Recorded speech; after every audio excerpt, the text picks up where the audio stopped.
चेतन, जो तुमने लिंक भेजी वो लाइक की? हाँ, लाइक की।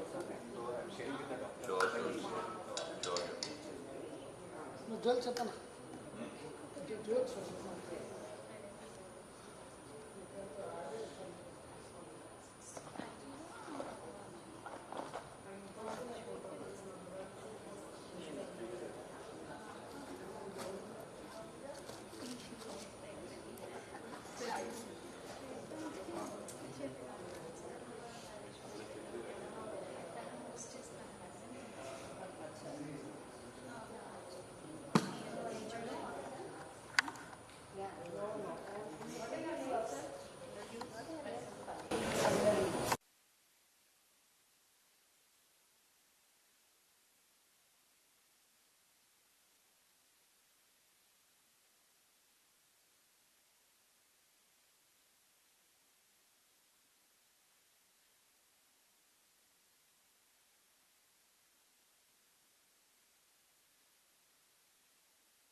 Hello. Good evening, everybody, and I thank you for the patience. So it's raining actually outside, so lot of there's a lot of people to get because of traffic and all that. They find very difficult to reach here on time. But nevertheless, we have to start. So I'm Chetan. On behalf of Gemini Edibles and Fats India Limited, the makers of Freedom Oil, I welcome you all on, to this panel discussion. We all know that there are numerous myths about the edible oil and their consumption. Also, people have a lot of confusion about their, about the health implication, about their culinary applications, their benefits, how to use, when to use, which dish, and all that.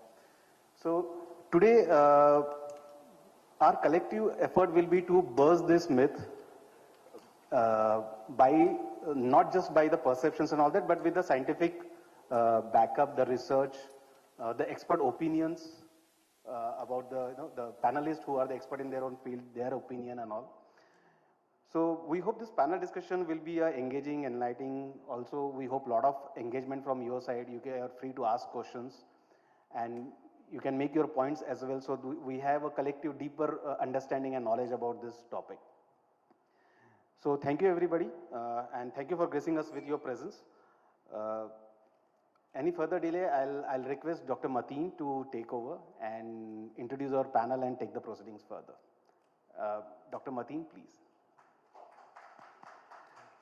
So I also take this chance to congratulate Dr. Mateen, who is not only Dr. Mateen now. She is a National Healthcare Personality of the Year. She is being conferred with the award.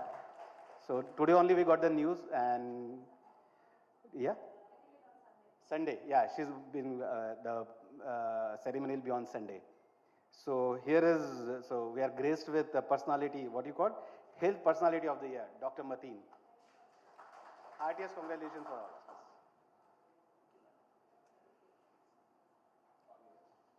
A very good evening. I am so happy to see all these bright faces here today.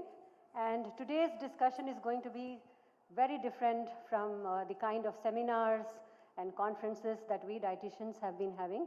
This is the first of its kind, a panel discussion in which we have people from different fields giving their views, their viewpoints and their expert opinions on this particular topic, which is busting myths on edible oils. And to introduce our first panelist, this is Dr. Colonel P. Sitaram, sir, MD DM, FICC, FCSI. He's a senior consultant in cardiology from Apollo Hospital, Secunderabad. And sir graduated from Andhra Medical College, Visakhapatnam in 1970 and was commissioned into the Indian Army in 1971. He has participated in 2 conflicts, the Indo-Pak War and also the IPKF in Sri Lanka. Sir has done his post-graduation MD and doctorate DM Cardiology from AFMC Pune.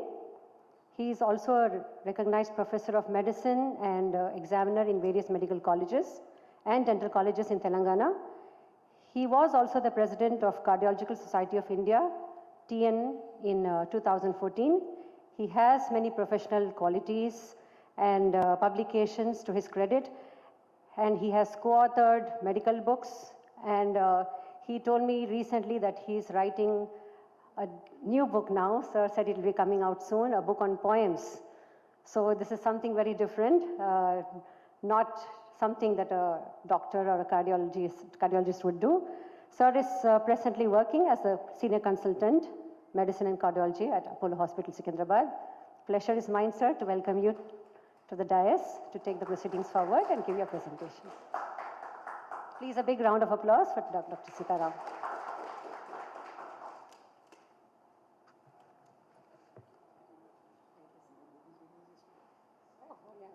Sir is just telling me that his book got released yesterday. So that's something new. Can we have a copy? Yeah.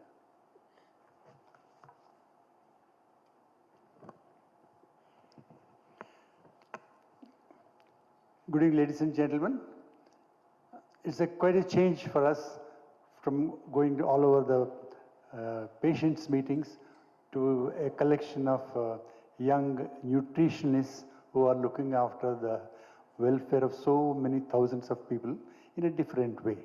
So thank you so much for inviting me to this August meeting.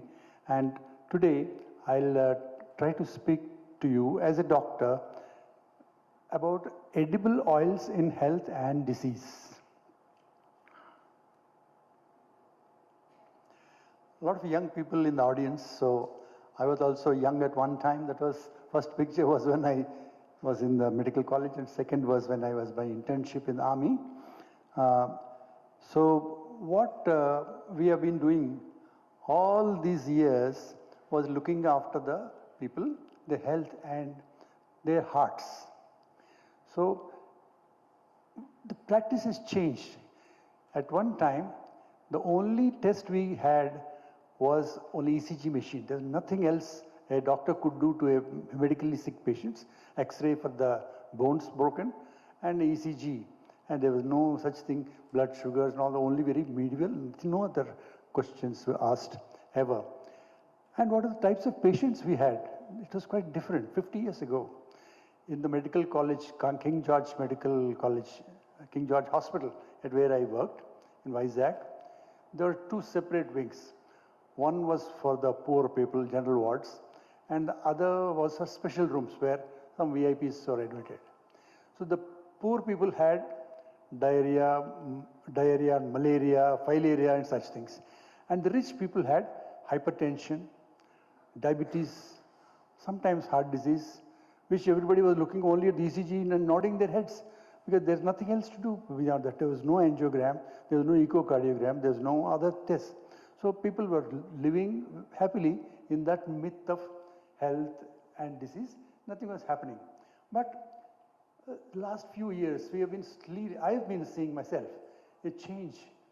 It's not only the rich people who fall sick, it is the general people. We have got so many healthy people who are otherwise falling sick. There's a new change. Auto drivers falling down with heart attack. Can you imagine? He hardly has anything to eat and he's down with a heart attack. Where he's coming from? To students or actors, young actors, very well to do, eating the best of life, falling down in the gymnasium and dying. All these young IT professionals, they tell me, after being laid off from a job is very stressful. He says, I worked 5 years under great stress, and one day my manager comes and tells me, you are fired. You have to vacate the office. But what have you done? He says, last 5 years I was looking at your job. It's not worth having. Get lost. What a bad thing to leave a office and job after 5 years of work. But imagine, another person says, you got 5 minutes to live. I said, but what have you done? I have not lived. You have been eating trash last 5 years. That's what exactly is happening. The people have been on a wrong track possibly. Our grandmothers, grandfathers ate less, but we were living long. And here we are eating the best of cuisine. The hotels are so many that you can stop, breakfast at one place, lunch at a place, and down with so many other diseases. So obviously we are on the wrong track and we have to take a look.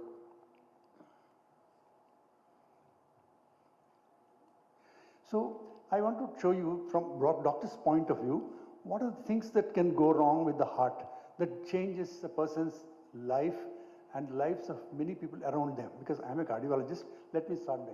So this is the picture of CT coronary angiogram, which is a new test obviously, which we never saw before we came to Hyderabad. And it shows in a living heart as if it is a specimen on the table. It is actually patient is nice and happy, healthy and hearty. And you can see the arteries, each one of them. Now we have labeled each artery by name. We got 3 coronary arteries and they are the life givers.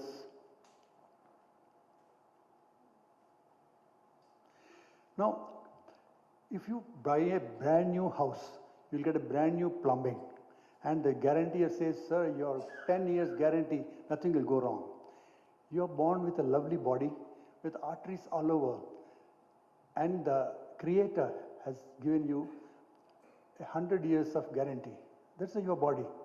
And here, you see the healthy arteries on one side, the bottom one, and how nicely it's clean and it's supposed to take blood all through and no trouble at all.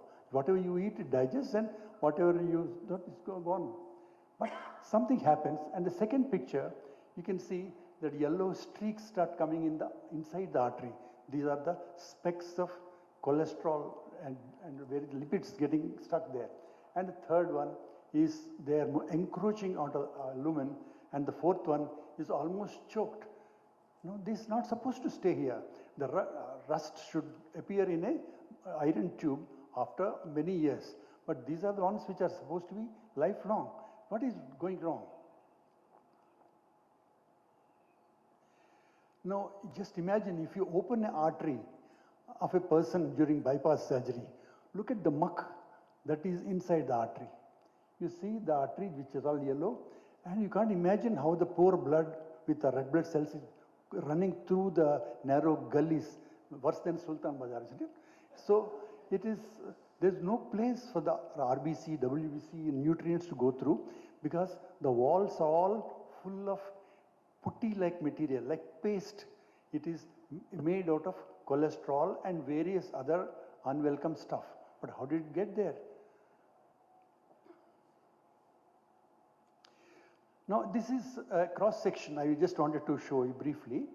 The artery, each artery in our body, for that matter, each vein also, has got 3 layers. The outermost is called tunica adventitia. Tunica means dress, tunica means coating. The outer one, the red one that they showed, that is a yellow and red one, that is a tunica adventitia. And then the next one is called tunica media, yellow one, and the white one is the tunica intima. Beyond that, it is only the lumen and a few cells there, so blood can flow freely. So it is the subintimal area between the intima and the internal elastic lamina there. That's of great interest to us, because somehow the cholesterol, the bad cholesterol that you accumulated in your system, seems to be going and getting stuck there. Why it goes there, we'll know about it. I'll tell you a bit later. But I think that is the crux of the problem. If somebody can stop that, we'll all have a beautiful future for the next 100 years. So this is a battle of atherosclerosis. And the battle starts in the subintimal layers of the small arteries. First, what happens is the cholesterol that is floating around in your body, somehow it becomes a bit more rebellious.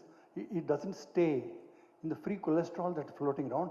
It starts to penetrate into the walls of the artery, like the pipes start leaking into the walls of the building. So instead of staying inside the lumen of the artery, the cholesterol starts to peep in between the layers of the artery, which is very, very bad. And once it reaches there, there are a lot of other guys there, the sentries. They immediately say, why are you, who are you, why are you coming here? These are macrophage cells. They immediately pounce on these cholesterol molecules, and they know only one thing, eat them up. So the cholesterol is swallowed by these cells, macrophages. They are our soldiers. And each cell becomes swollen up. And each cell, now we call foam cell. It has stopped being a soldier, it has become a bloated balloon. All these foam cells, now another force is there. They are called the antioxidants. These antioxidants run to the scene, what is happening here?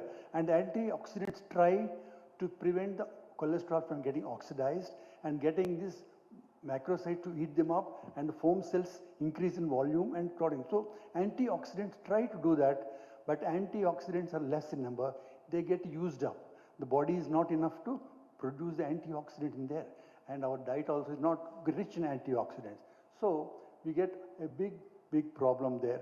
The cholesterol in the wall slowly encroaches onto the lumen, and the person has a problem.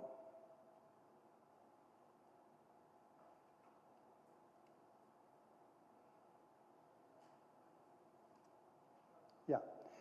Now, how do we know where is the problem? We do various tests. We got an ECG, and then we go, most important thing is angiogram. Here the angiogram, you can see that topmost artery, the main first one near the top, that is called the left main artery. From there, one big one is called LAD, and the other ones are circumflex artery. You can see as a pointer put there, 99% blocked in that one place. Why didn't it occur all over the place? It occurred at that particular place. Most probably it was turbulence was more, that's why it got eroded. But once it is closed, the man is going to have angina, chest pain. He's going down with a heart attack. Now here the right coronary artery. See, no, we call it a hanging artery. That means that place that where is so narrow that the single line of RBCs can go rather than a crowd driving through. Only a single line of cells can go through. And any moment if he just sneezes or if he gets annoyed with his wife, suddenly the artery will close. So this is life. 5 minutes, you're gone. So this is what we see. So meanwhile, the cell body is trying to repair. The body is trying to wonder what is happening. See, it is trying to pump in some antioxidant there. It is injecting some other substances, and various doctors also try to help if there is a block. There is something to dissolve the clot and something to improve the local circulation, and some is to scaffold the wall so that they don't collapse. We call it stent. All these things are going on, but inevitable happens and the person has a heart attack. Now this is what a heart attack looks like on the wall. The dark one, which is supposed to be a beautiful round chamber, the wall has been eaten away. I mean, it's dead. That's why it becomes dark in color. It can be through and through. It's called transmural, or it could be partial thickness, like in this case. So it's got 3 layers. The red area is dead. The outside area is almost dead, waiting to die, and still outermost is called ischemia, that is suffering and shouting for help. So these are 3 areas: area of ischemia, injury, and death, all put together. And ECG is showing a classical picture of a heart attack. These doctors can pick up. Now, what are the symptoms of this narrowing? The symptom narrowing can occur, as I told you. It can happen in the hand artery, leg artery, or in the heart. Brain, they have a cerebral infarction, stroke. So in the leg, they have a gangrene. So many things can happen because of only one particular gentleman. His name is cholesterol, right? So these are the symptoms, because patient can have chest pain, but need not. He can just die. You get a phone call, that's all. So sudden death is a very well-known phenomenon. Heart attack or heart blocks, hypertension, heart failure, so many things can happen because of this particular situation. Now, who are the likely suspects? We have got, now we can sit and say, oh, his father had a heart attack. That's why he has got. His grandfather, his whole family is like that. But that doesn't take away the heritage. Then smoking, yes, it's got a role. Then so many other things like what is the food that he's taking, that seems to be very, very important.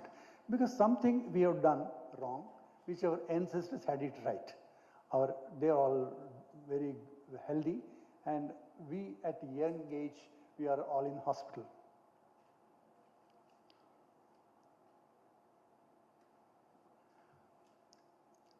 Ultimately, the patient says, doc, you think something wrong with my food? Then I said, firstly, you tell me how many people are there in the house. He says about 4 people. Okay. And what sort of oil do you buy? He says some name oil. And how much oil you buy? About 4-5 liters.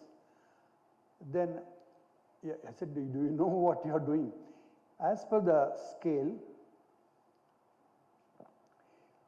500 ml per head per month. That is the rule. That means if you are 4 members in the house, 2 adults, husband and wife, as well as 2 kids grown up, you are going to consume 2 liters. That is the World Health Organization recommendation. But every time I find, oh my God, that means we are taking too much. And the husband looks at the wife and wife looks at the husband. And in between, this is happening. Then second thing is, what sort of a oil are you using? Are they using healthy oil or an unhealthy oil? There's so many new things that are coming up, but people are not sure which is the right oil to take, which is not right oil. You know, as when we were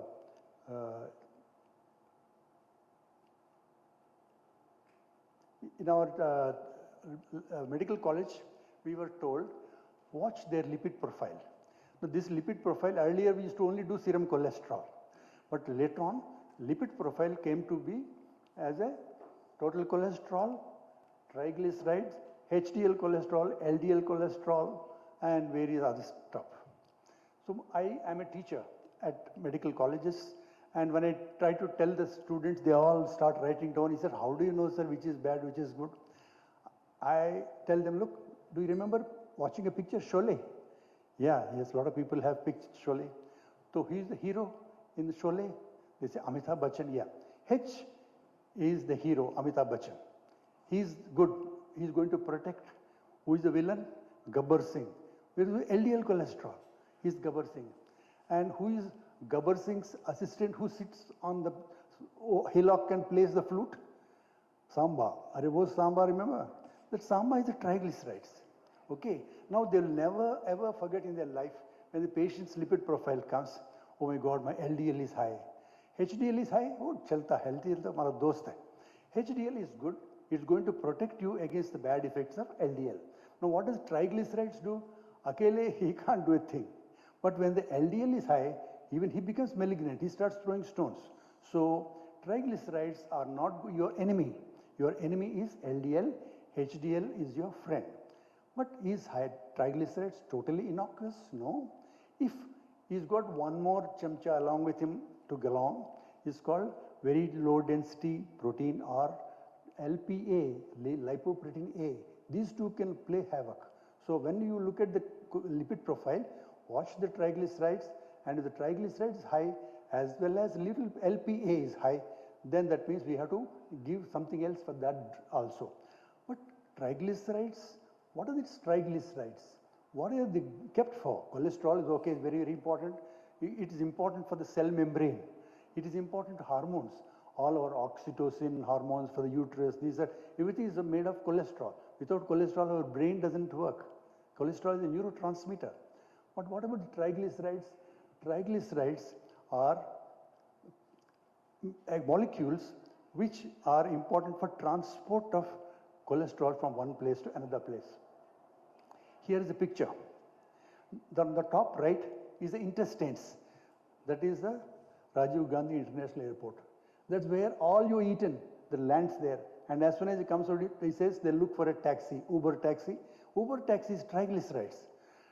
Now, what they do, triglycerides says, where do you want to go? I want to go to the liver. So that takes it to the liver. And on the way, there are so many other places you can take. So these chylomicrons, the chylomicrons are nothing but the food particles, lipids, proteins, as well as triglycerides, all chylomicrons. Some of them would like to go to the uterus, some of them will go to the kidney, brain. Ultimately, they go to the liver. What does the liver do? What's the purpose of the liver? In liver, it is like your hardware computer. When you throw it out, they dismantle, isn't it? They dismantle totally. All the diodes go one place, switchboard go one place, the connectors go to one place, and then they'll get different desks. They wait, know what to do. Then somebody comes and says, I'm building a Palana machine. I want big keyboard and small inductor or something. So immediately they make it and give. So that's how recycling of the food is done in liver. Liver, what you eat in could be roti or bread or something, but ultimately it gets broken down to basic fragments, and in the liver, it sorts them out and depends on the body's requirement.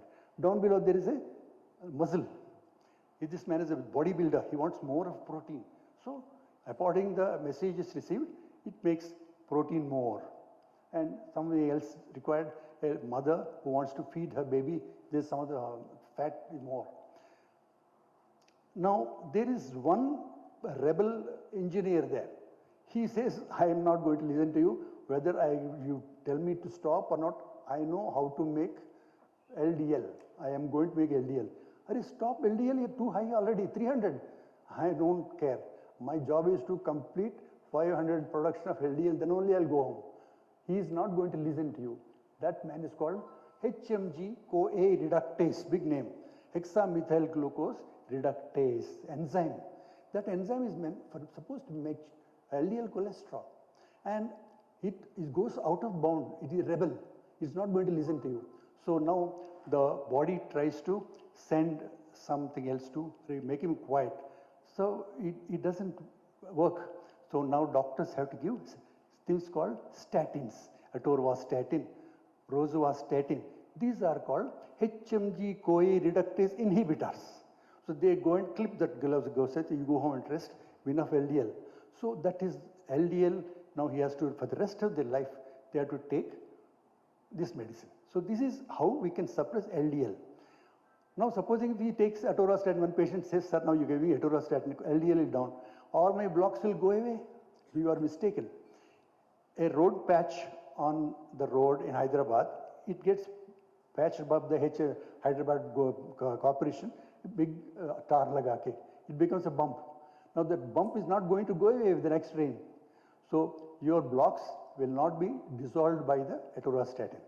Once it forms the cholesterol plaque, cholesterol plaque can only be taken away by the doctor, by balloon, a stent or something.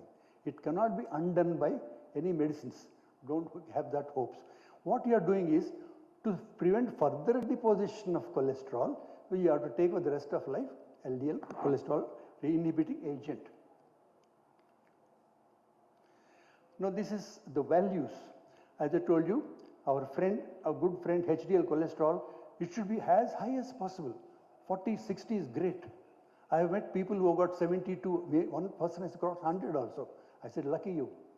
The LDL cholesterol, this regularly we meet people, हम तो कुछ खाते ही नहीं साहब, वो देखो LDL cholesterol 130 is the limit, and you go 250, 300. So that's where treatment is required. And then triglycerides. Some people have got 300. I had a surgeon working with me. His triglycerides was 1000. He was living. He is not going to cause heart attack. But high triglycerides can occur in 5 conditions. Either he is drinking too much alcohol, or he is diabetic, or he is hypothyroid, or he is one of those conditions called familial hypertriglyceridemia, where everybody in the family has got that. If triglycerides are high, can they damage? Yes. They cause pancreatitis, indigestion, stones and all that. So triglycerides, beware of pancreatitis. Now, total cholesterol is as I told you. Mine says, Dr. Saab, everybody in my house eats the same oil. Now you are saying my heart attack is due to the oil. Why others are not getting? Everybody poison, everybody should die. Why am I dying? Then this is the answer. Atherosclerosis is a complex process of interaction of cholesterol and the inflammatory process in the subintimal layers, and it generates in the vessel wall where it infiltrates, where it tries to infiltrate in the vessel wall, the body reacts, and the speed at which reacts, the exuberance of the reaction, that is dependent on the body's inflammatory mechanisms. Some people have got very high inflammatory response, they develop a plaque very fast. Others tolerate the excess cholesterol also. So that counters the difference of various populations. Some people with the same cholesterol, nothing happens. Some other persons develop a block. So this is a traditional thing at our homes. We used to have, a person used to sell oil at home. And later on, palm oil, sunflower oil, these are traditional oils. And somehow they had all the properties of keeping the fatty acids low, as well as keeping the antioxidants high and protecting us from health and disease. And we know that there are many types of fatty acids. We got the monounsaturated fatty acids, we got the polyunsaturated fatty acids, and saturated fats are bad. Unsaturated fats are good, out of which polyunsaturated, monounsaturated, both are good. We should have a oil which is good in both these things. Now, coconut oil, so many new oils are coming. Now, these people are claiming that our oil is made in big companies and exported here.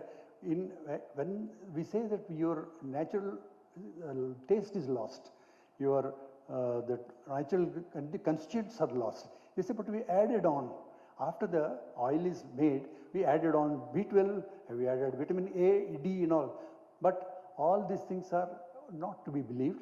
And I think in our countries where we have got traditional methods going from many centuries, I think traditional cold pressed oils still have got a good role. Now we should improve this particular industry and see that especially the rice bran, that seems to be in a big thing now, made out of husk of the rice, and it's supposed to be so nutritive. All the buffaloes eat so much, nothing happens to them, they don't have any cholesterol. That's what is always surprising, that they eat so much grass and energy. Where is it coming from? Such a small grain of rice. Obviously, there are a lot of things hidden in nature. So, a lot of researches are going on in this research, and I'm waiting to hear most of the other speakers speak about this. And thank you for your patient hearing.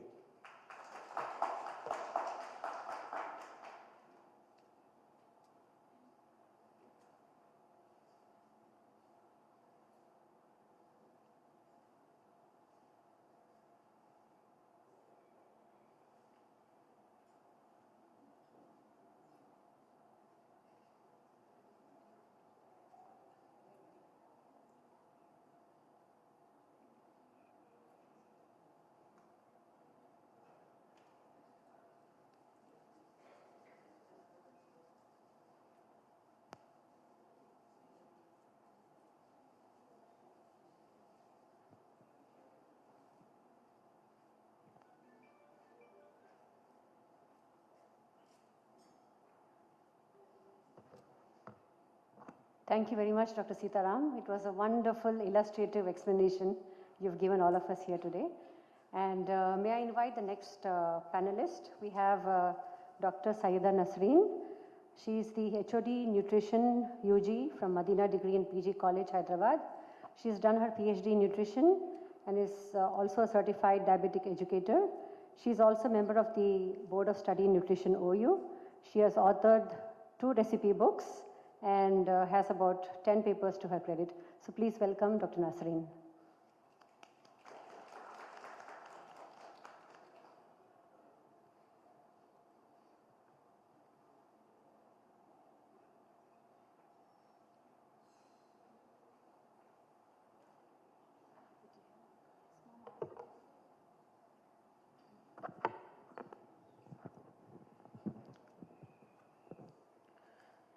A very good evening to all the participants. At the outset, I would like to thank the organizers, especially Dr. Mateen, for having me here. It's a great pleasure to address all the people who are very much expert. Some people are here who are my inspiration or something and all. I remember when I was in PG, I was actually dying to do my internship under Harita ma'am, but I could not make it. And now sharing the days with her is just like something very special moment for me. So here we are. A very good evening and warm welcome to all the participants here. Today we are here for the panel discussion, and the topic being given to me was busting myths about rice bran oil.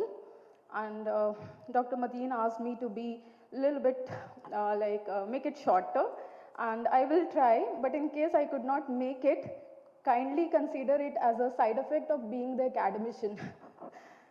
So, yes. So what are fats? So fats are nothing but composed of fatty acids and glycerols. So glycerols are going to make 95% of the total what we say the fat molecule, whereas we have minor components to it as fatty acids, and fatty acids can show its presence what do we say in a free as well as in bound form. So this is a basic definition. Apart from that, we do consider fat which is solid at room temperature. Although they are not solid at room temperature, they are semi-solid but appear to be solid, and that's how they are being named as fat. Okay, and lipids which are liquid at room temperature are usually considered or called as oils.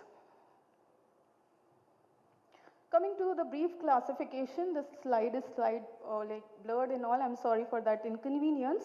But what do we say? We do classify fats depending upon the fatty acid content, depending upon the sources we are going to procure them, and depending upon what do we say, the type.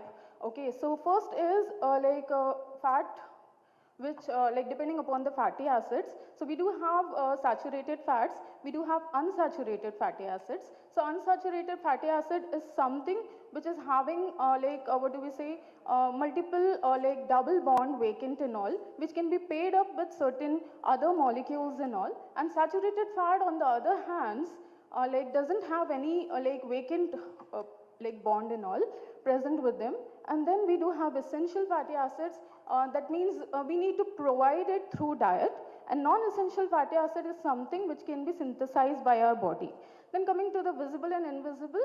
So as the name implies, visible fat is something which we are adding to the food and all while preparation, while invisible fat is something which is inherent in the food, naturally present in it. Then we do have compound and derived fat also, like, okay. So fats and fatty acids can further be discussed under two heads, saturated fatty acids as well as unsaturated fatty acids. So saturated fatty acids are animal source fatty acids and all. They are present in like butter, oil, ghee, lard, etc. Then unsaturated fats can further be like discussed as polyunsaturated and monounsaturated. As I already said, monounsaturated fatty acids are something which have only one single bond available to it and all, and polyunsaturated fats will be having multiple double bonds present, and this is something like omega-3 and omega-6 fatty acids and all. We'll be discussing about it a bit later. Then we do have monounsaturated fatty acids which are present in nuts as well as olive oil, etc. So these are some of the sources of what do we say, the oil present in the food. So we do have what do we say, saturated fat sources, MUFA, PUFA, trans fat and sterols as such.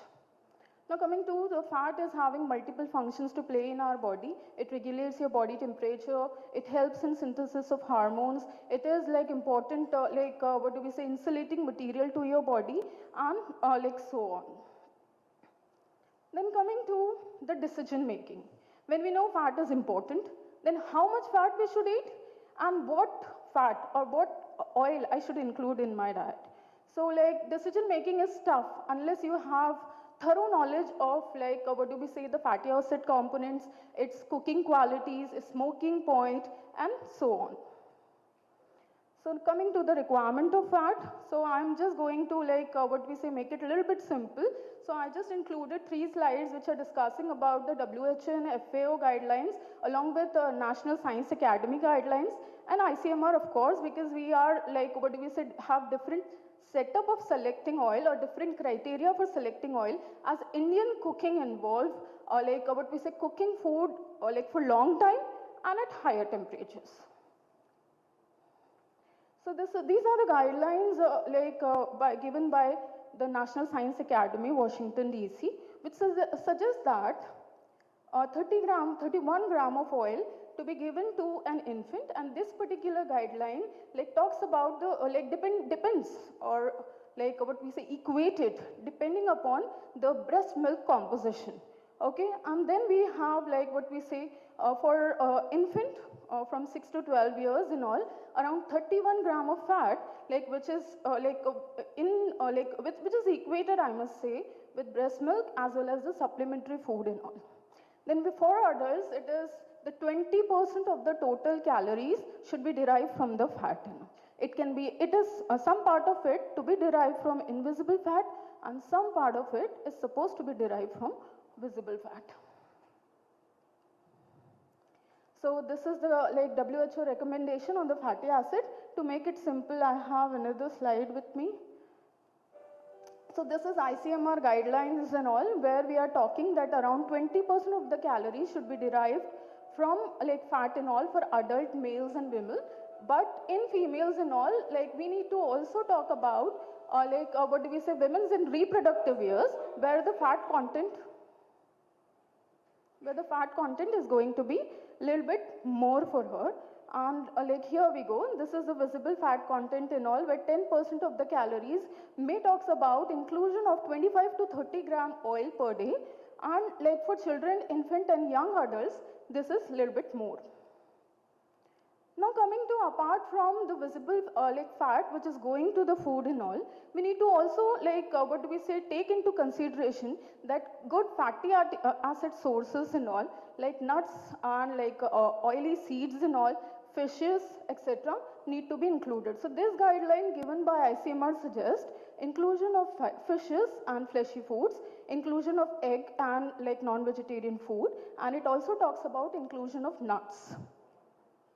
So the earlier guidelines talks about inclusion of oil and fat and all for healthy individual. Now this slide is actually talking about the various dietary pattern adopted by dietitian to give dietary advice to disease patients. So over here in DASH diet, the fats and oil content is suggested to be around 10% of the total calories to be derived from fat. Now in the flexitarian diet, this oil composition is going up to 2 to 3 serving, which is again equated to 15 gram oil per day. Sorry. Then we have Mediterranean diet and all, which is placed over here, talks about around 15 gram oil inclusion per day for the given individual and all, wants to have the beneficial effect of oil to retain or to sustain healthy life, I must say. Then we do have nuts as well as the oil suggested, the oil requirements suggested for the patients who are suffering with neurological disorders in a mild diet. Then coming to the type of fat. Now we are by now clear that we should be taking a diet which is providing us with around 20% of the total calories deriving from the fat and all. Now we need to find out which type of oil is going to give the benefits of all essential fatty acids so that we can think about the preventive measures as well as keeping ourselves healthy for a long run. So in terms of quality, these are some of the sources and all of oils which are rich in a particular fatty acids. So for MUFA rich oil, we do have coconut, olive oil, canola oil, etc. And then we have some nuts. PUFA, we do have omega-3 and omega-6 and omega-3 fatty acids and all. And then saturated fat is there in coconut oil, palm oil, cheese, cream, egg, etc. Trans fatty acid is specifically present in those particular food which are processed at high temperatures. Then coming to the types of oil, now it is very important to take a decision regarding selection of the oil and all. So whether we should go for a cold pressed oil, unrefined oil or refined oil. Now typically speaking, when we talk about cold pressed oil, these are the oil which are healthiest. But the thing is that it doesn't suit the setup where we are cooking the food on a very high temperatures. So when we talk about Indian cooking, we are preparing biryani, we are deep frying bhajis and all, rainy season, everybody would like to go for some hot snacks we are craving for these things and all. Now I cannot imagine cooking my bhajis or pakodis and all using olive oil because it cannot withstand or I must say the degradation process is going to get started in it when we are going to expose it to higher temperature, which is absolutely not good for health. So when we talk about unrefined oil, they are again a healthy option, but they are not stable. Degradation on exposure of higher temperature is going to bring about changes, which is of course not going to be a welcoming sign. Now coming to the refined oil, yes. When we talk about chemically refined oil and all, they are stable. They are not going to impart any flavor or texture, flavor or smell to the food and all. They are neutral, they are bland, and they do have better shelf lives when compared to the other two oils. So now I'm comparing the fatty acid content of various oils used in India for preparations and all.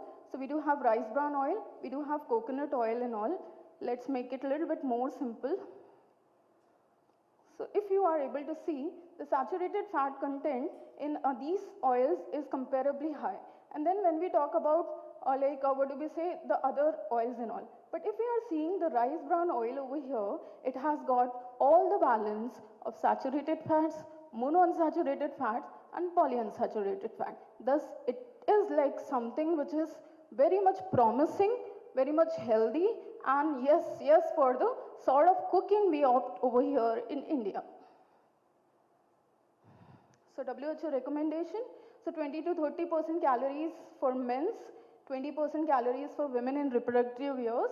Then infant should be breastfed, and if at all it is formula feeds and all, the formula feed should mimic the fatty acid content of breast milk. Then coming to the like calorie contribution from different fatty acids.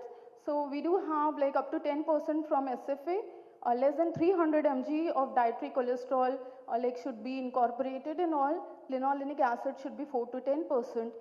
LA and ALA should be 5:1 in a ratio and all, which is considered beneficial for the heart health. Then replacing, now these are some of the guidelines given by WHO and FAO and all regarding like what do we say, the oil consumption worldwide. So replacing SFA with PUFA, going to decrease LDL reduces LDL and total cholesterol. Replacing SFA with carbohydrate, decrease both LDL and total cholesterol.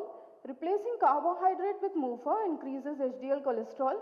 Minimum intake of essential fatty acids to prevent deficiency symptoms is around 2.5%. That means the total fat, what do we say, the percentage of calories in all derived from fat should be around this percent. Then coming to like the recent trends, it's not recent, but like I must say the trending thing in all, where we are talking about blending of oil. Now why it is important? See, we want an oil which is healthy, have the benefits of all essential fatty acids, and which is like going to have that so-called heart benefits and all when we talk about consumption of oil. So ICMR guidelines suggest that we should mix our like regular oil with some sort of oil which is rich in MUFA. So these are the guidelines suggested by ICMR, where we can mix 70:30 is the ratio suggested in the study. And then we do have groundnuts, sesame oil, rice bran can be mixed with mustard oil, canola oil, soybean oil, and we can have palmolene plus soybean. Safflower, sunflower can be mixed with palmolene plus mustard oil. Then rice bran oil, the topic to discuss and all, for which we all have gathered and all, is a unique edible vegetable oil because of its unique fatty acid composition, phenolic compound, and vitamin E composition. That is the reason why rice bran oil is a good and potent antioxidant. It has got hypocholesterolemic effect. It has like muscle strengthening effect. It has like hypoglycemic effect, and it also helps in regulating the muscle strength and stamina in so many athletes. Studies do suggest that like a supplement of gamma oryzanol have been shown to increase the muscle strength and stamina among athletes. So rice bran oil, the active chemical is oryzanol, having hypercholesterolemic and antioxidant property. Okay, we'll skip this. Some of the studies which back like the use of rice bran oil. Now coming to the busting myth and all, although it's in panel discussion. So let me have a quick look towards this. So we do have some of the myths and all which we are going to burst today is, so rice bran oil contain arsenic. So some of the studies conducted in Japan suggested that the arsenic content in rice bran oil is found to be far lesser than the WHO recommendation of 0.1 mg per day per liter. Okay, so this is something and like the other product which were estimated for the count and all were found that they have far better, far more arsenic content than the oil itself. Then rice bran oil contains gluten. That's of course not correct. Gluten is a special protein which exists in endosperm of a grain and which is typically present in barley and wheat. So rice is devoid of gluten. The husk basically of any grain doesn't contain any gluten. So when we talk about rice bran oil, of course we can trust that fact that scientifically presence of gluten in rice bran as such is not possible, and if at all it is there, sometime it may be occur because of mixing of some wheat during cultivation, but otherwise rice bran oil doesn't contain any gluten present in it, so it causes flatulence and gas. So as a supplement, if you are going to make use of rice bran oil, rice bran, then there is a chance that some gas or flatulence may occur. Let me check. Okay.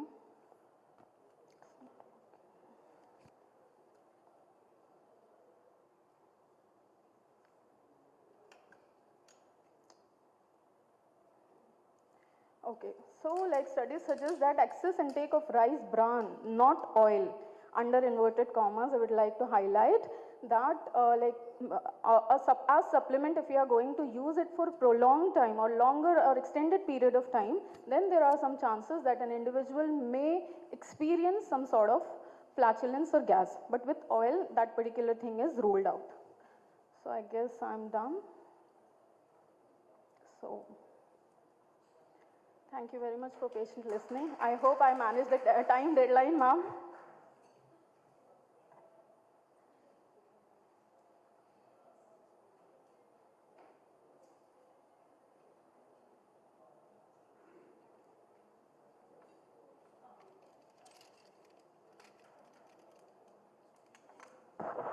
So I guess now we've all been educated enough.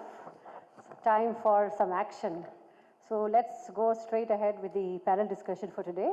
So I would like to call upon the panel member, Harita Batina. She's the Chief Clinical Dietitian, Apollo Hospital, Hyderabad. She's the convener of the Indian Dietetic Association, Telangana chapter. Harita is also the organizing secretary of AICNU and speaker in various forums, various conferences. She has also authored a lot of papers in various national and international journals and publications. I've also had the privilege of working the same concern with her, so our relationship goes back a long way. Thank you. Please take your place on the dais. I now call upon Chef Kiran Joshi. Chef Kiran Joshi is the founder of Dattatreya Hospitality Consultancy Services. He holds a bachelor's degree in culinary arts from India's best or most prestigious hotel management college. And he has been working on a cruise ship. He has also been associated as a faculty in a hotel management college. His mission is to establish a renowned consultancy brand in India and build a cordial relationship with all of his clients. He also happens to be my student a long time ago, so wonderful to see him here today. Please welcome Chef Kiran Joshi. I now call upon the person who is behind today's event, Freedom Oil partner, Mr. P. Chandrasekhar Reddy is the Senior Vice President, Sales and Marketing at Gemini Edibles and Fats India Limited. He has more than 25 years exposure in various edible oil organizations. Mr. Reddy is a commerce graduate from Osmania University. He learned the nuances of business with an exposure to operations, trading, purchase, and logistics with ITC Agrotech. And his last assignment before this was with Akalmar Oils and Fats Limited as General Manager, Sales and Marketing. So a big round of applause to Mr. Chandrasekhar Reddy. I also now call upon Dr. Sitaram, who has already given his small talk today. So please, sir, please welcome to the dais. And the last panel member, Dr. Nasreen.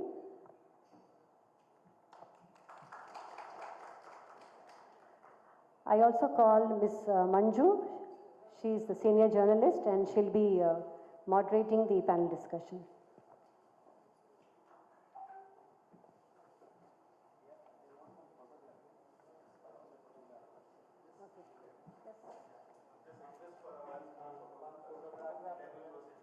Sure. So you want to... okay.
Hello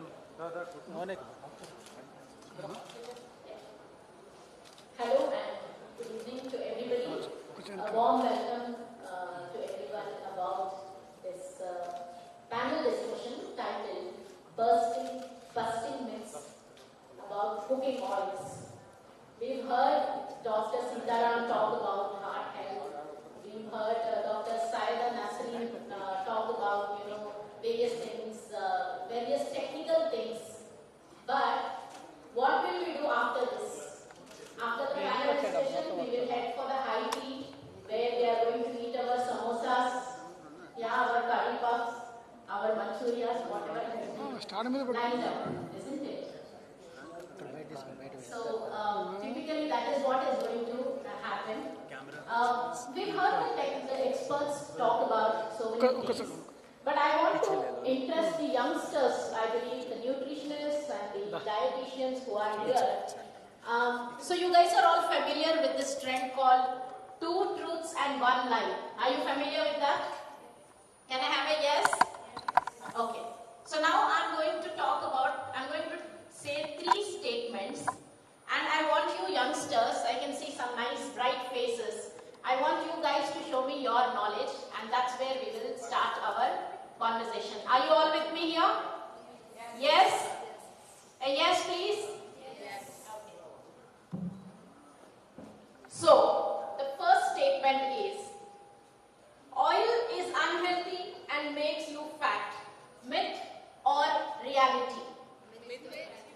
Myth or reality? Myth. Okay, we will of course check with our experts.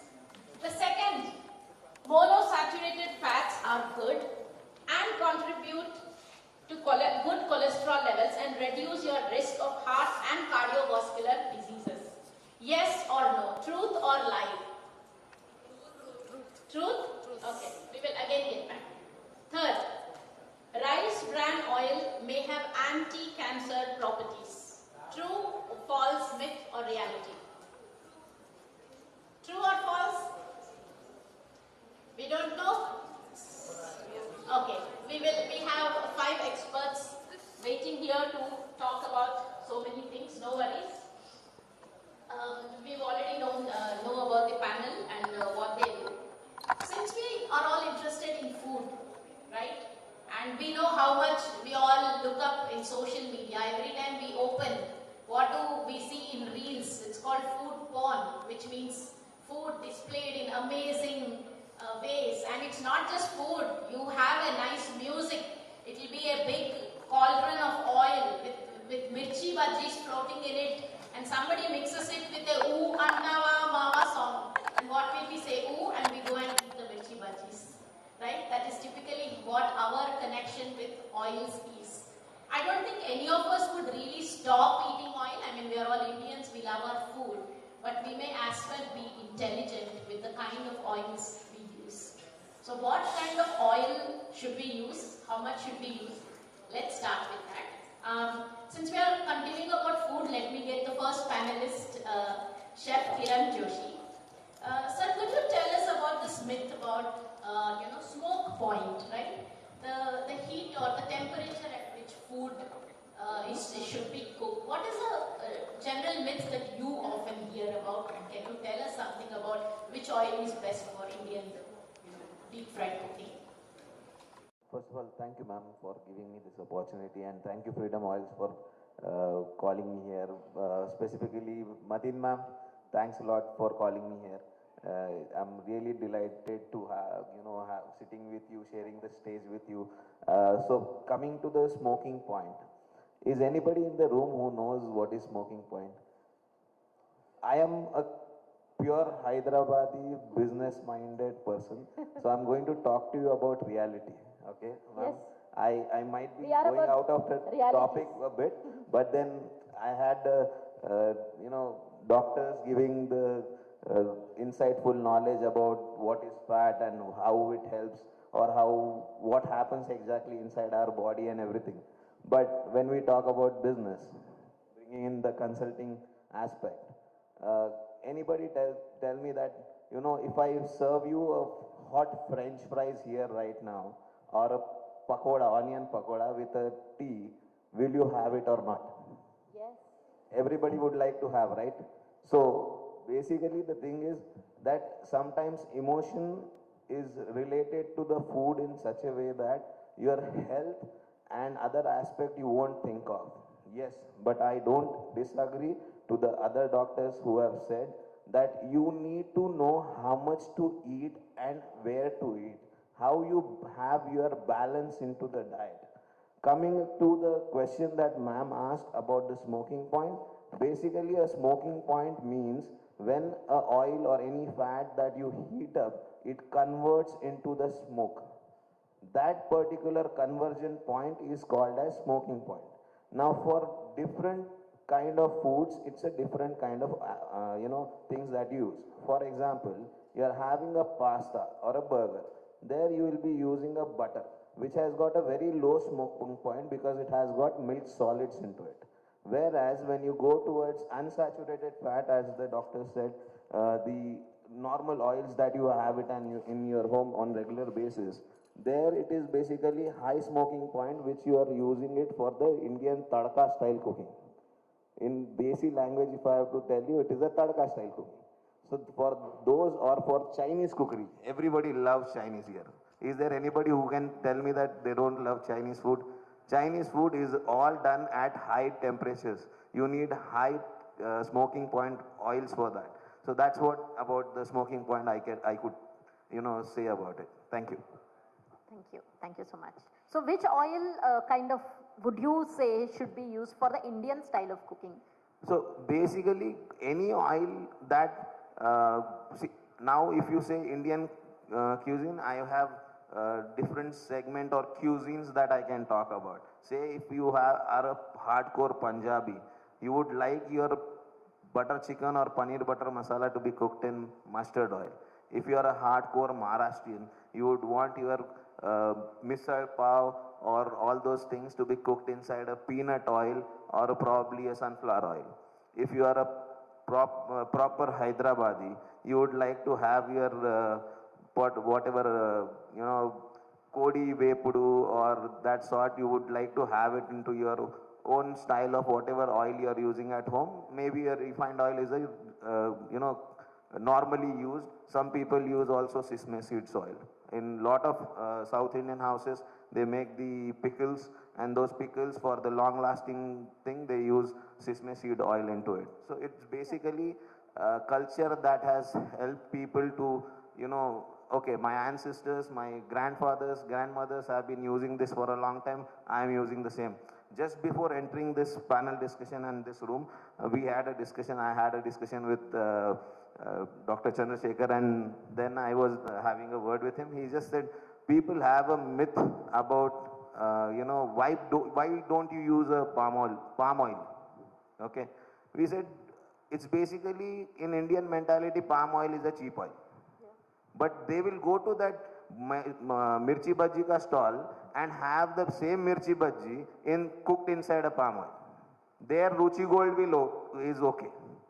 But when you are cooking at home or in a 5-star hotel, you want butter, you want olive oil, you want sesame seed oil when you are having your Chinese food. So basically, that's a mindset that people have got into their mind. If I give you in a 5-star hotel, say it is a ITC Kakatiya, I'll give you a palm oil in this place, you will say, boss, what I am paying for and what I am getting it. Yeah. Right? So that's a basic, myth basically, and the mindset that people have. Right? Thank you. Thank you. Thank you. Let's go across to Dr. Colonel Sitaram. Sir, you often get patients. I mean, you obviously have to advise, although you're a doctor, you will also have to step into the food thing. So what is the biggest myth that you face when it comes to oil? Are people leaning towards rice bran oil? Is it the oil that you would recommend as a doctor, and why? Yeah, if I was in India, I think, as he said, we always look for a high smoking point, and we require all our vegetables and everything boiled in oil at high temperature. Yes. So I definitely go for rice bran oil, keeping in mind its protection to the heart, right, as well as in various neurological disorders.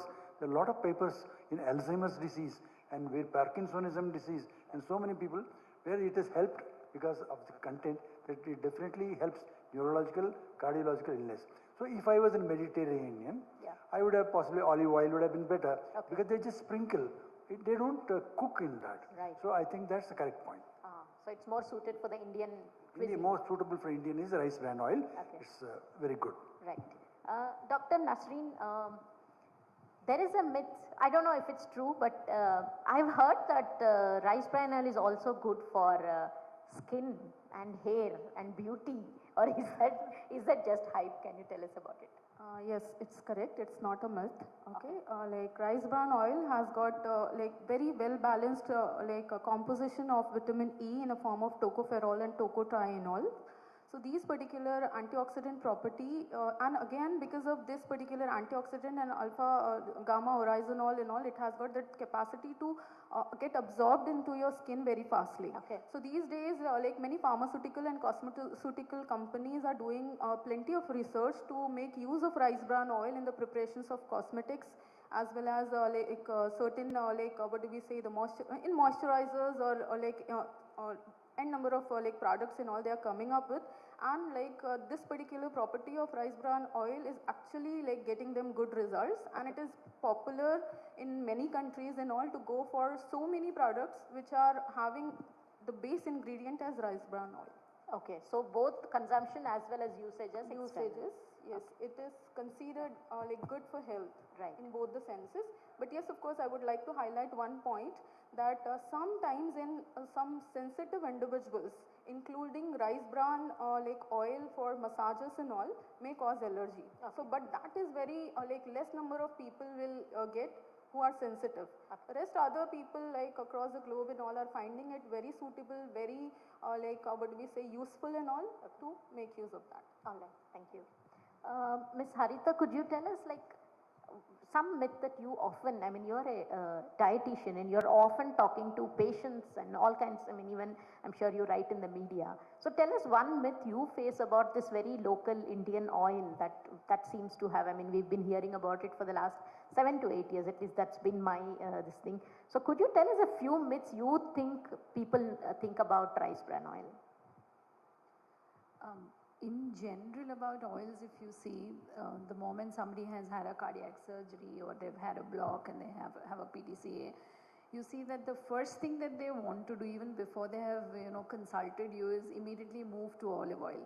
Or, by the time they are consulting us, they would very proudly want to proclaim that they have moved to olive oil.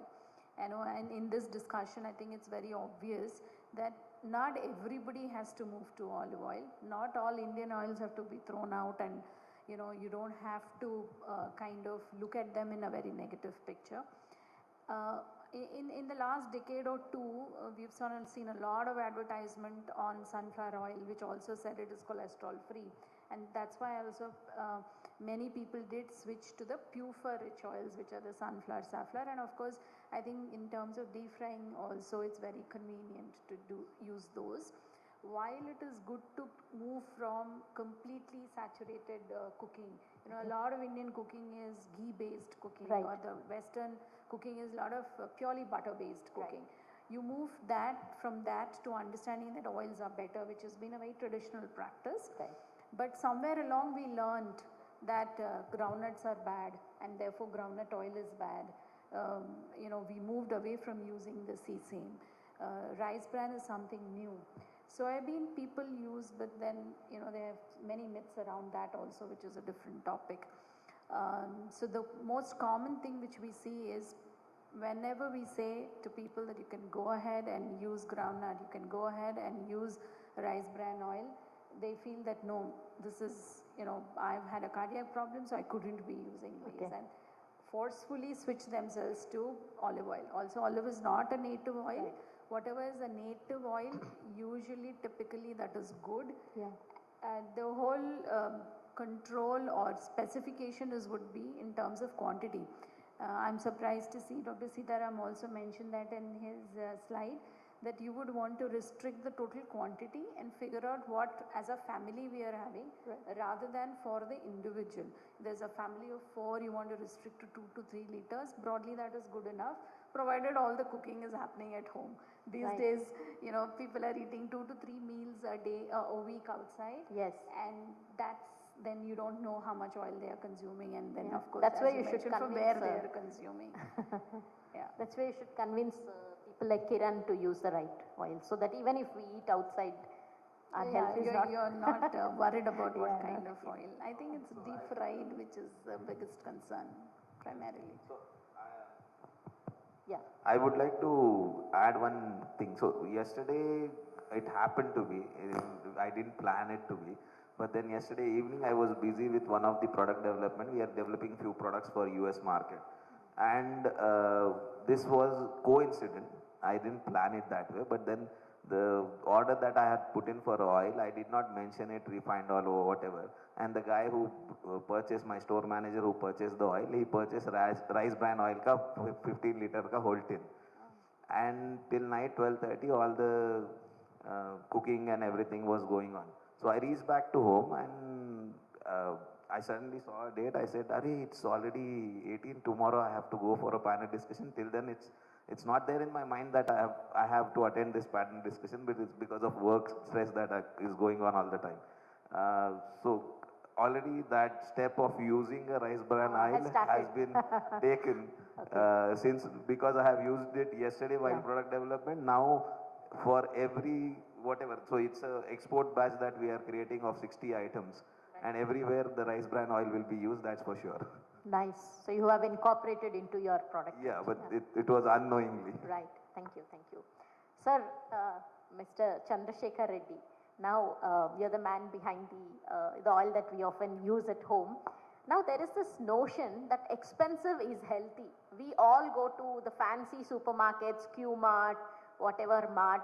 We would rather pick up Washington apples than, guavas or regi pandu, which also has an equally nutrition value.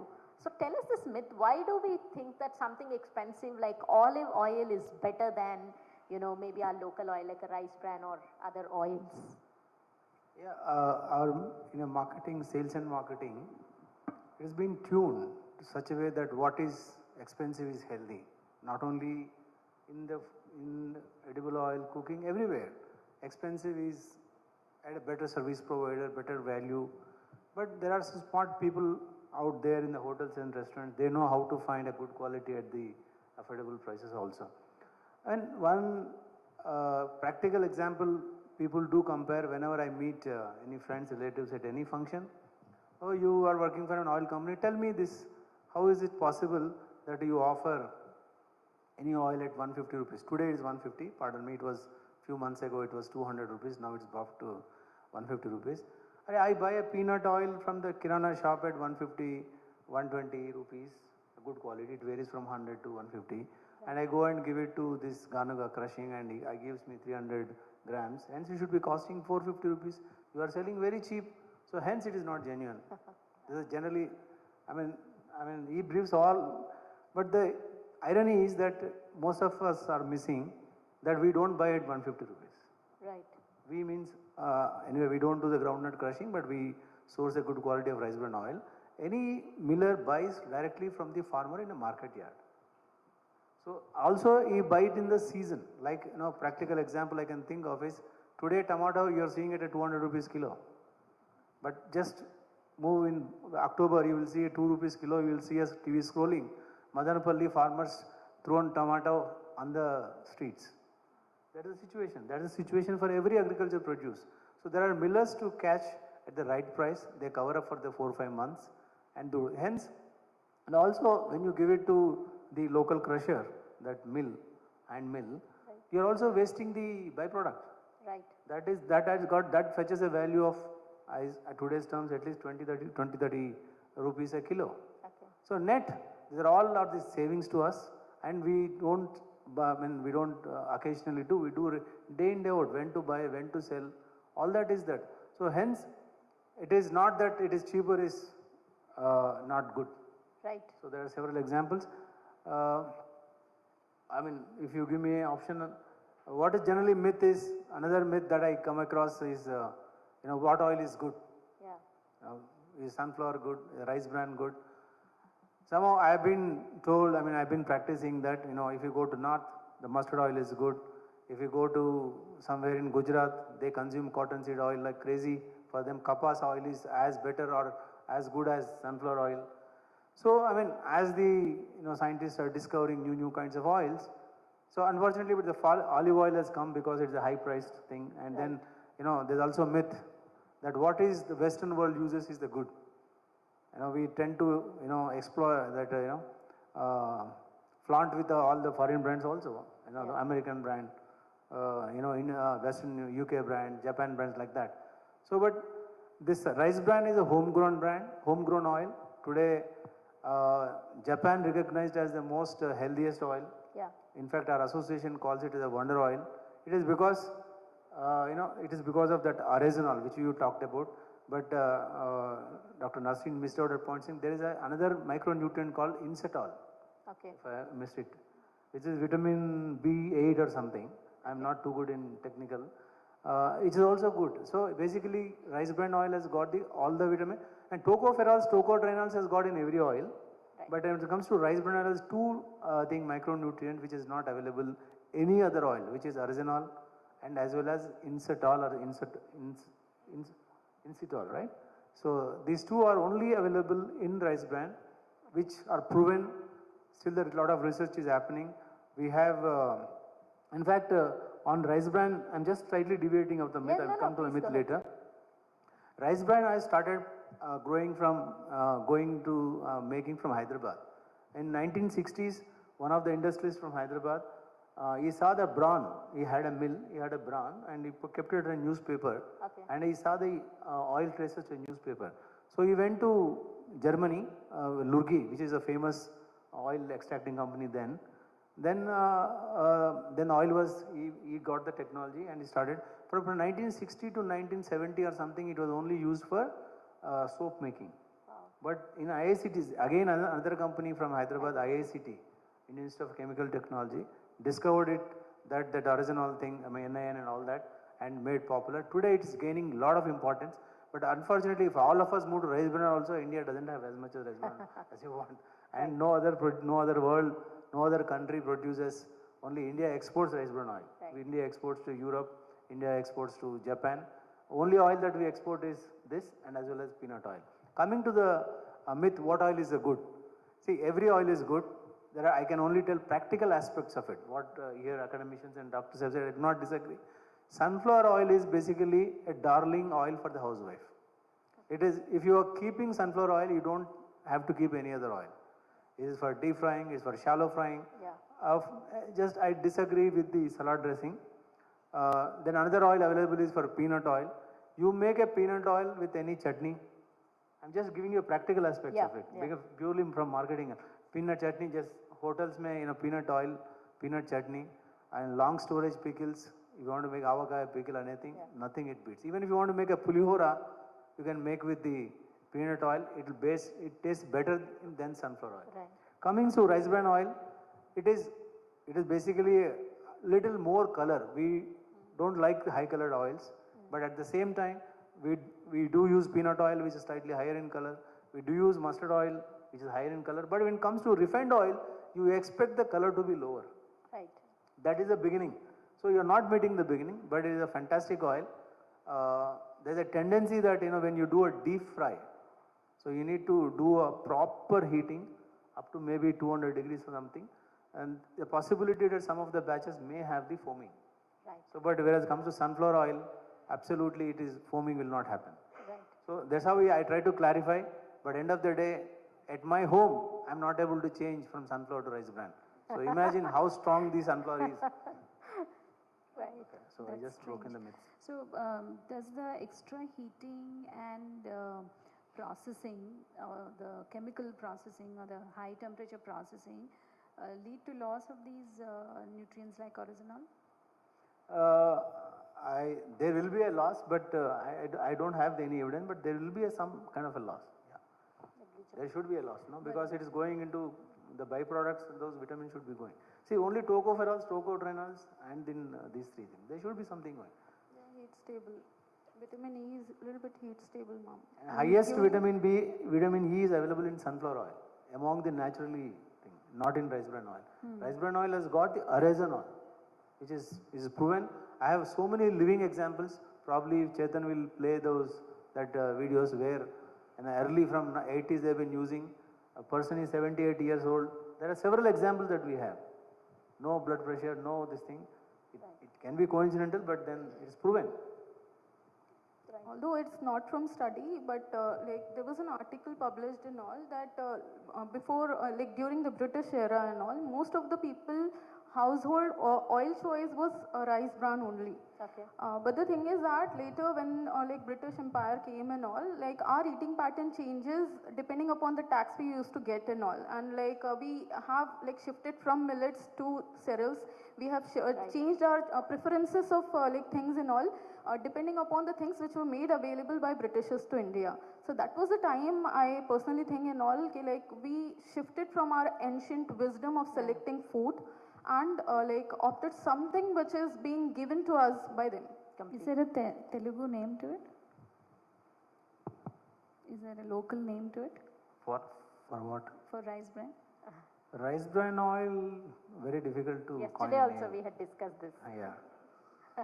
We might have to start to make it more local. Yeah, another myth another myth I would like to, if you permit me. Yes, sir, please, absolutely. Yeah, is that doctor advised me to change the oil.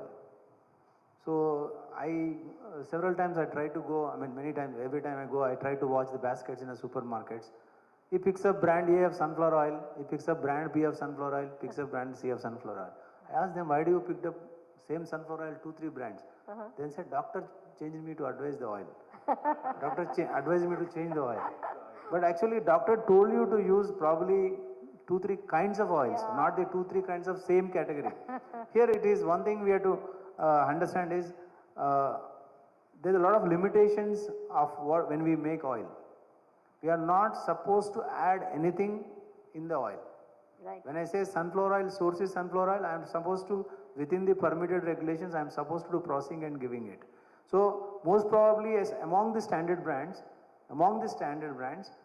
quality will more or less remain same, but only the brand A may have 99.99 times the quality. It's more made in the most hygiene environments and maybe serviced better. But brand B may not have. So it's only a matter of, it's some 90%, 80%, 99.9%. But the consumers don't think. They buy same category of oil, same sunflower oil, brand A, brand B, brand C. So this is a myth. So I advise all the nutritionists, if you're advising, we are okay to any oil. Freedom is there in every category as far as that I am that way insured. But the point is, please make them clear, not sunflower oil may ABC brand. Yeah. So here I think it is there in their minds, 20 years before, when Inadu company launched toothpaste, one for morning, one for evening. Remember? In the early 80s. The thought behind is, you are not get used to, body should not get used to one kind of formula. Right.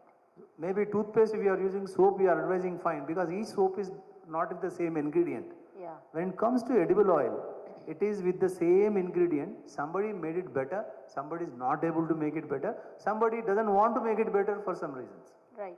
So it is only, so I want all the nutritionists here to please do a proper advice. When you want advising for change of oils, it is not the same brand 2-3 oils. Right. Okay. Yes, sir, definitely. So I guess it's not just the health benefits, also the fact that local for vocal. I mean, rice bran is like so local, Hyderabadi. I think another reason why we should embrace this. Yes, Dr. Sitaram, you wanted to add something. Yeah. I want to ask you a question about the Bandi oil. So all of us have stopped one time or other at the roadside Bandi, had a good eat. And I was wondering all the time, how does he make it at such a low cost and make such huge profit? Some of my friends have told me that he purchases oils from the hotels, where it's already been boiling morning to evening, and then comes in. And now it's again morning to evening it's boiled. It's become rancid, and most probably it gives a taste, but it's totally havoc for the body. Is it true? What do you think about that?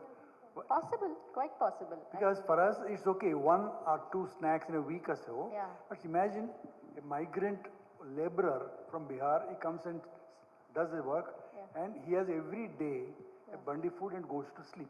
Yeah. The system is gone to absolute havoc. What do you think? So here I would put some light on it. Basically, yes, I have been hearing this, and everywhere people are talking about this. This is at least wherever I have worked and wherever I have given services.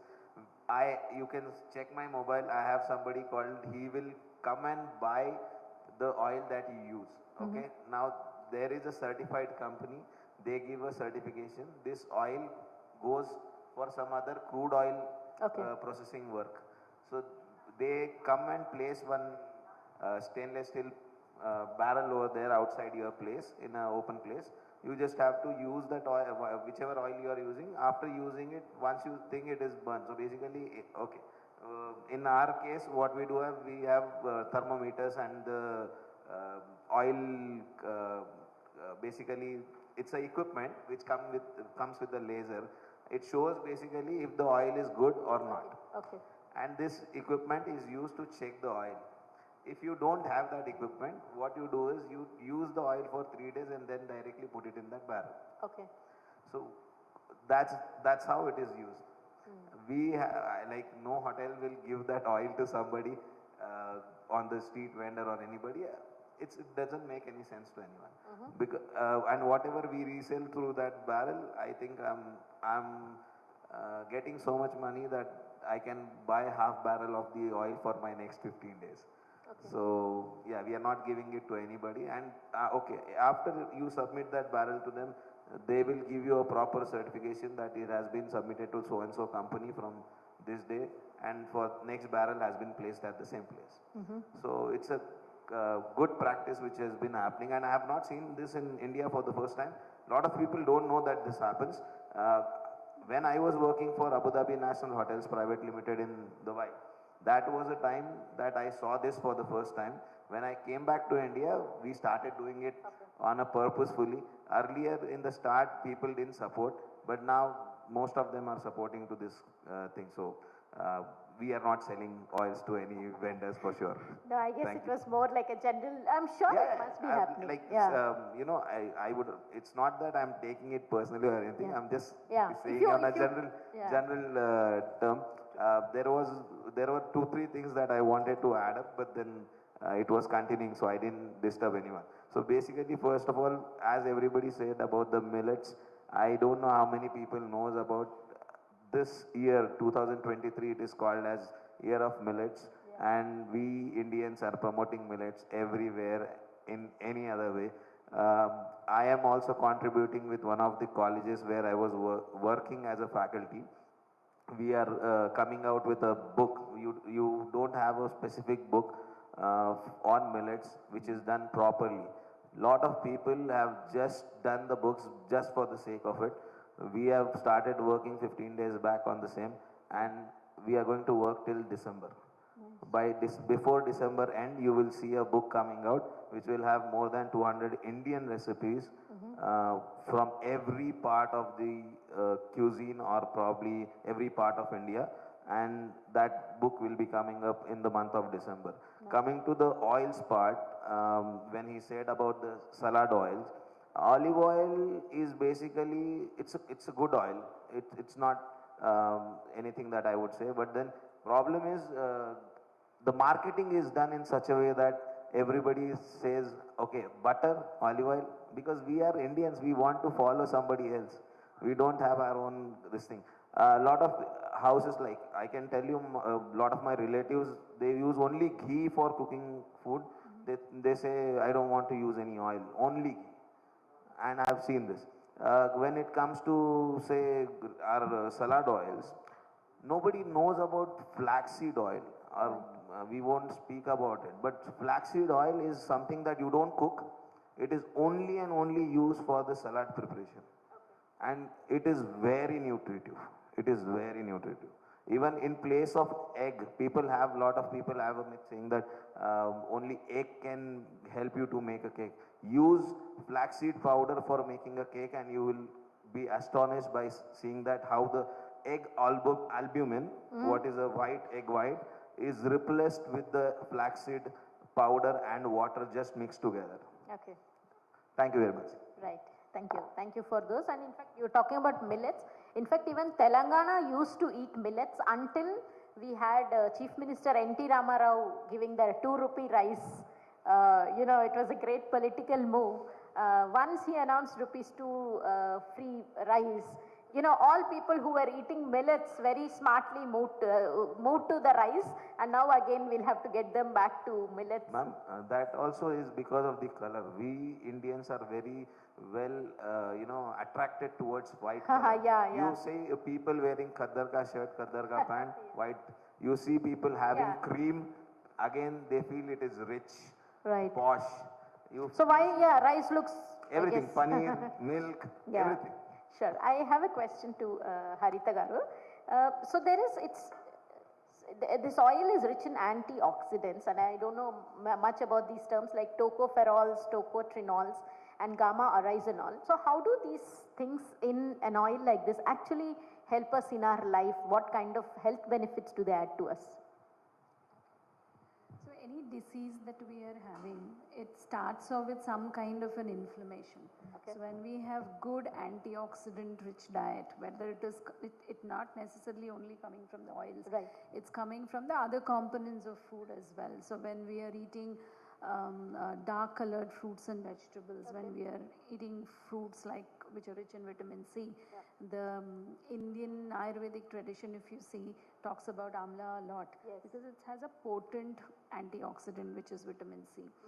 All these will quench the free radicals. So if there is a free radical moving in my body which is causing some kind of a damage or an inflammation, it will prevent that, and it will kill that free radical, and it will quench or eat away the free radicals. So the more antioxidant rich diet I have, the more healthy I am going to be.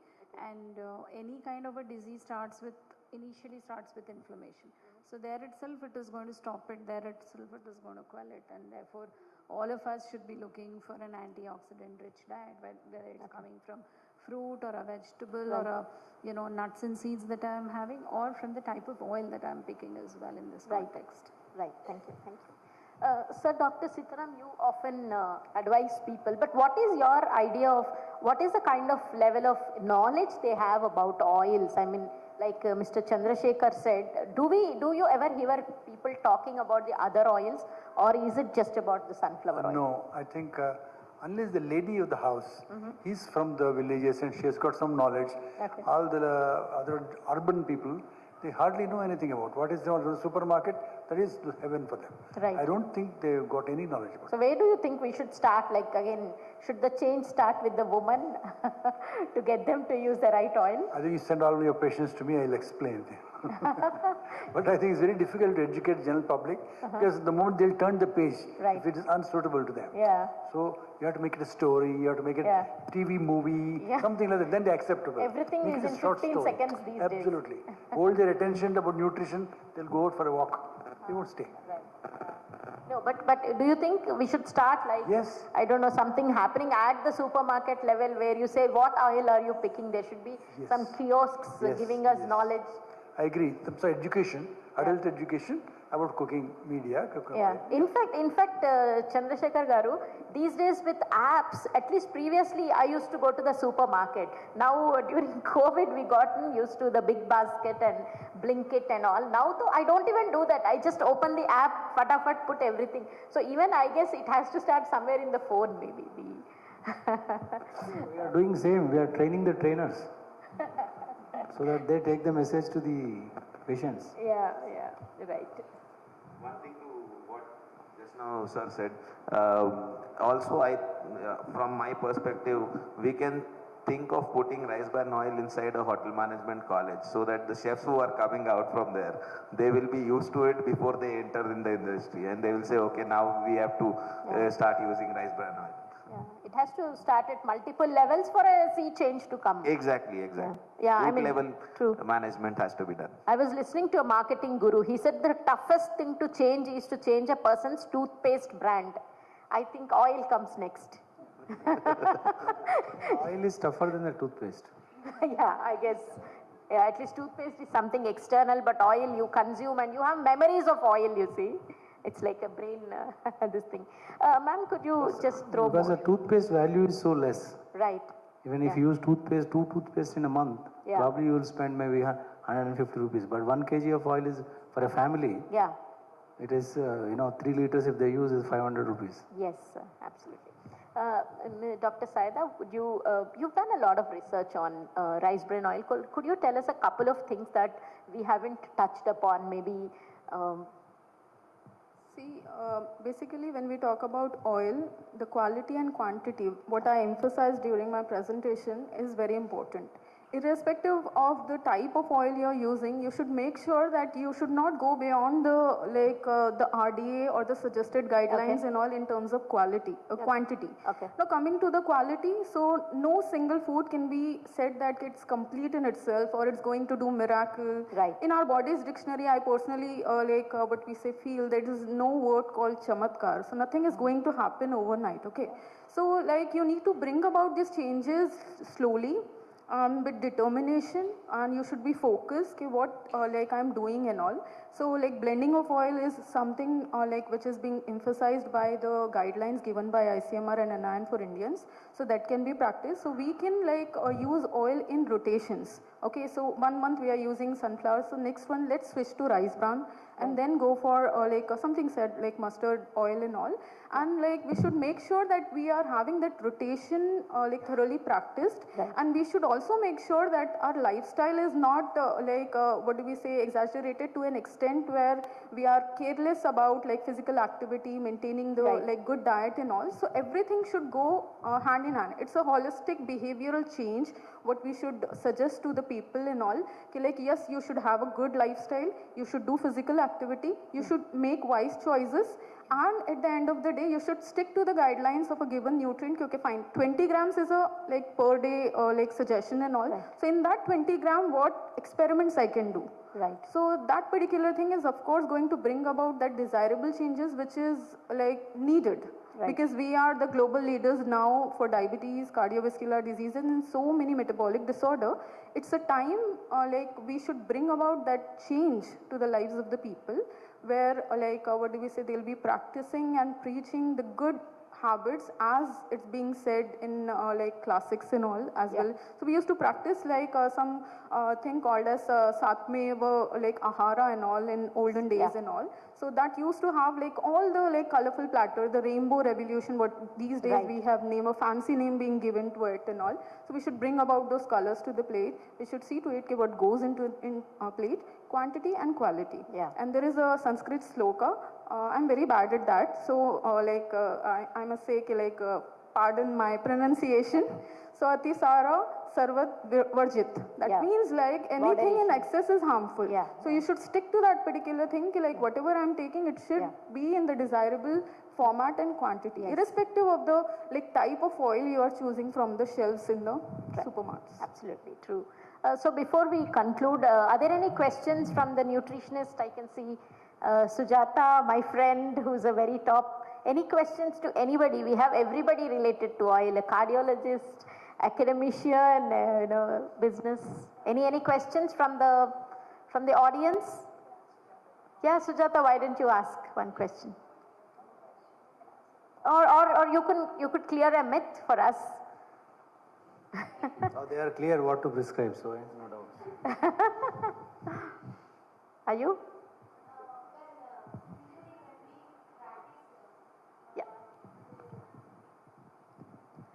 When in our regular practice, usually when patients comes with a cardiac doctor's reference to us, and after the post-cardiac procedure or whatever it is, so they come with a concern that what oil we usually prefer to tell to them, because coming to a dietitian, they'll have kind of Googled everything and they'll come with 90% knowledge, only 10% they'll give chance for us to tell whether what they already done is correct or not. Yes. So we have a very less choice of telling to them. So in that we usually tell them a combination of oils they use and all. So usually when we ask them what oil you are using, that's our regular question, they immediately say freedom. So they don't even say whether it is a sunflower Okay, okay. or it's Just a the groundnut. brand is what they remember. Yeah, so they usually they don't even see what is there in that oil. Okay. Means label, nutrition label. That's what we always say. Okay. Go through the nutrition label, understand what is there in that, and then you can know whether this oil is like what you are expecting, like zero saturated or PUFA or MUFA, these things. Right. So they maybe as a layman, they may not be understanding the complete label. At least they should know how much calories it is giving and this. So that's what we always say, that they have to go through the nutrition label and they have to understand what is the ingredients they are using, and then they can think whether it is good for them or not. So that's why we always tell them to understand the what is there inside, like even sunflower or groundnut or rice bran. So we actually in our practice, I always say the first thing comes in our mouth is rice bran. Right. So then we always say that you can use groundnut or whatever it is their regular use.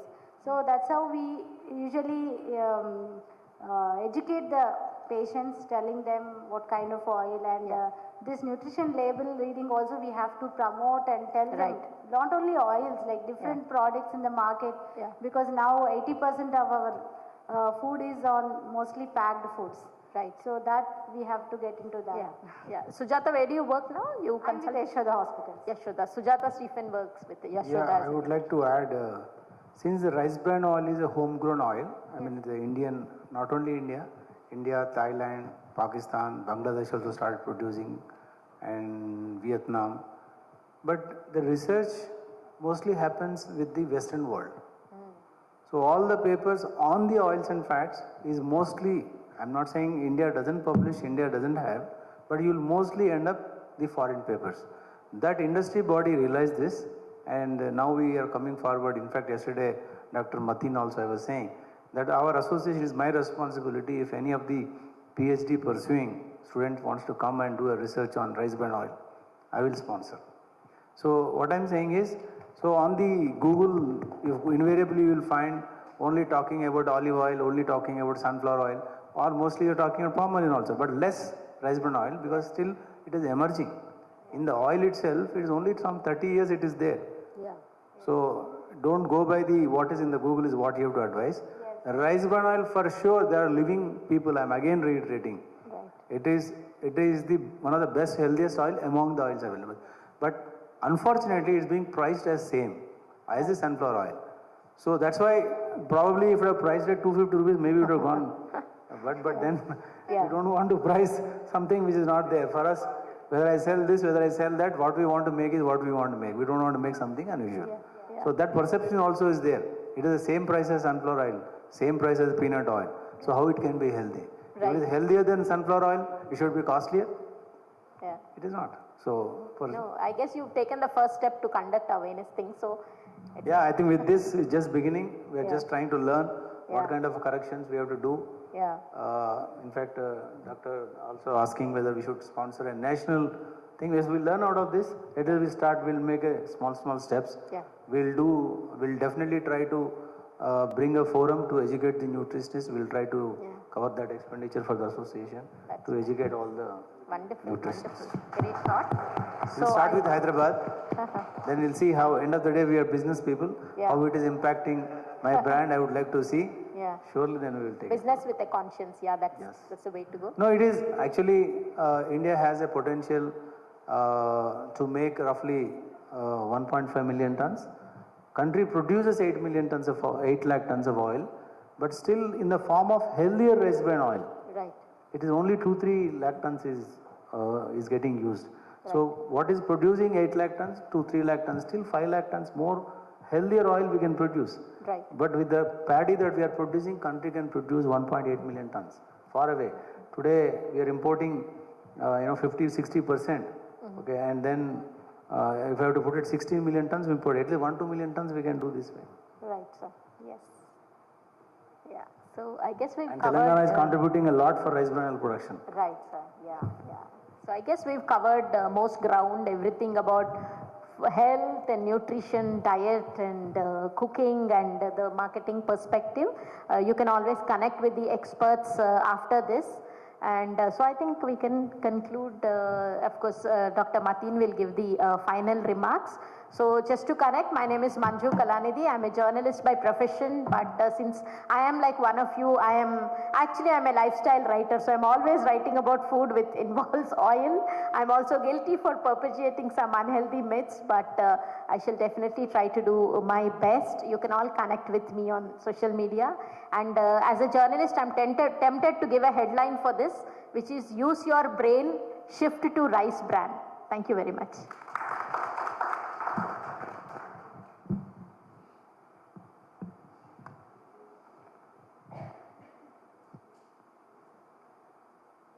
Thank you, Manju.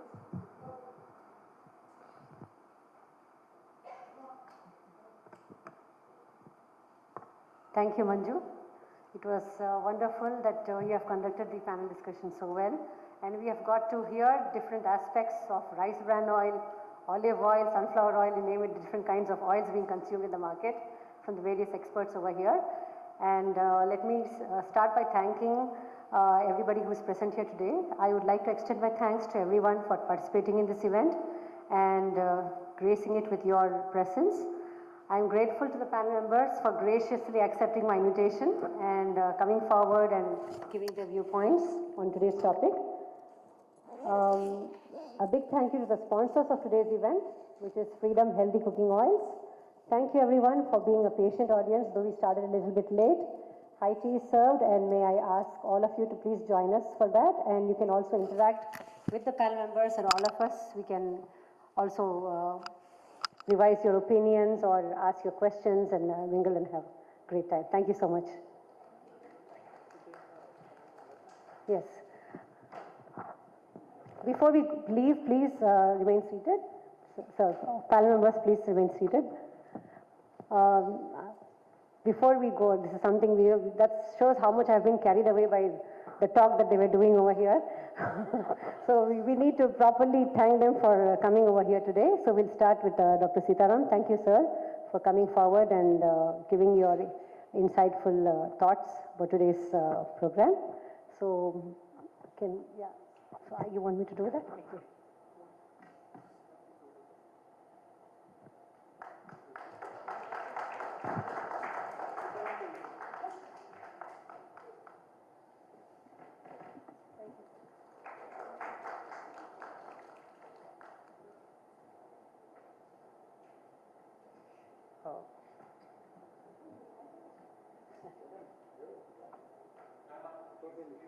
Please, ma'am.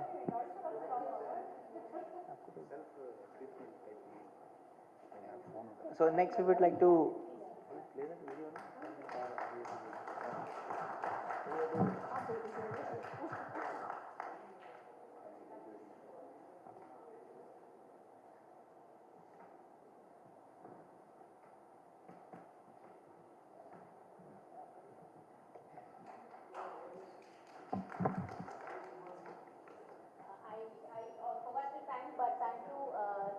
Freedom Oil for this opportunity and thank you for the opportunity, Freedom Oil and Mr. Chandrasekhar and Harsh who coordinated, Chetan and Dr. Mateen and my friend Mukta and Anurag of Connections for having me here.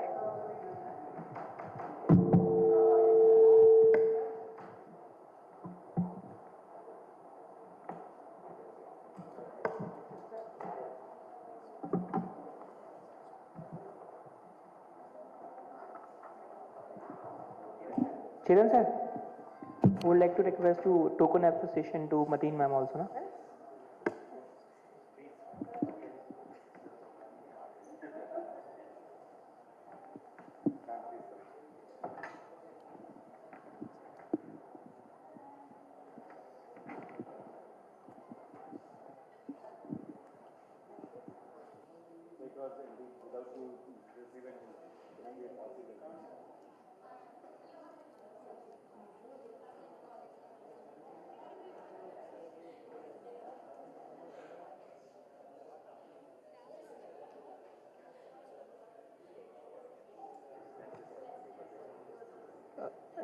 Please join us for high tea. Being served backside.